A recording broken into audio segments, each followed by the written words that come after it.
Šovakar Arēnā Rīga viesojās Austrumu konferences vājākā komanda Habarovskas Amur. Pirms šīs spēles gan mēs Rīgas Dinamo savā rietumu konferencē atradāmies pēdējā vietā, un pēc šīs spēles Austrumu konferencē Amurs ir turpat pēdējā vietā, bet mums galvas sāpes par Amuru nav. Mums jādomā par sevi. 3 gūtu vārtu un rezultātu 3-1. Mūsējie šovakar svinēja skaistu uzvaru. Cīņa par 8. vietu turpinās, ko mums apliecināja arī pēc spēles Kails Vilsons, kurš norādīja, ka gatavošanās arī pret vājām komandām ir ļoti nopietna, un šādām spēlēm ir ļoti jāsagatavojās un jābūt uzmanīgiem. So really needed a victory for us, 3-1. Could we score more? You could always score more. Obviously, a 2-goal lead's a tough one. If they get 1 goal, they're right back in the game. So we would have liked to get 1 more before the end. But, we played hard. We were a little up and down, but we got the 3 points, and then that's what counts.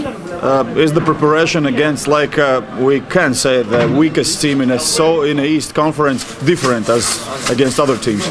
Well, that's something you got to protect against. Obviously, it's easy to get motivated and get pumped up for games like SKA and Dinamo, but every other team in this league can come out hard and steal some points from you. So you got to prepare the exact same way every time, and we're going to do the exact same thing tomorrow.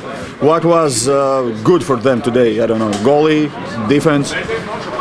Well, it's tough to tell. We played pretty well. Their goalie played well at times too, and we got to hope that 3 goals is going to get done for us. We got some good goaltending on our team, and hope that our penalty kill comes through and only lets in 2. So that's a pretty good plan.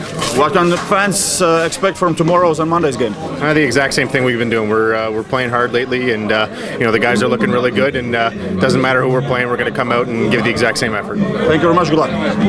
Habarovskas Amur krēklu mugurā bija vilkuši tādi mums labi pazīstami spēlētāji kā Rīgas Dinamo pirmais kapteinis Aleksejs Širokovs un šī brīža Rīgas Dinamo spēlētājs Mārtiņš Cipulis.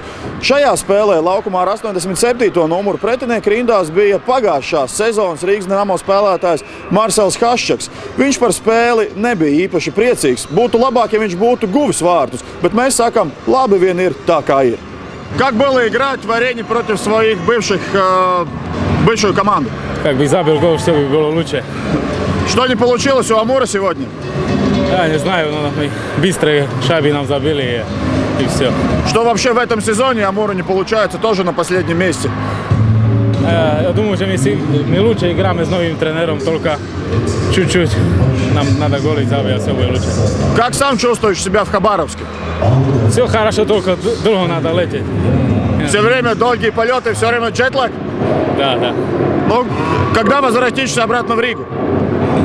Фу, я не знаю, когда Рига будет хотя бы я вратился, буду без контракта. Хорошо, спасибо.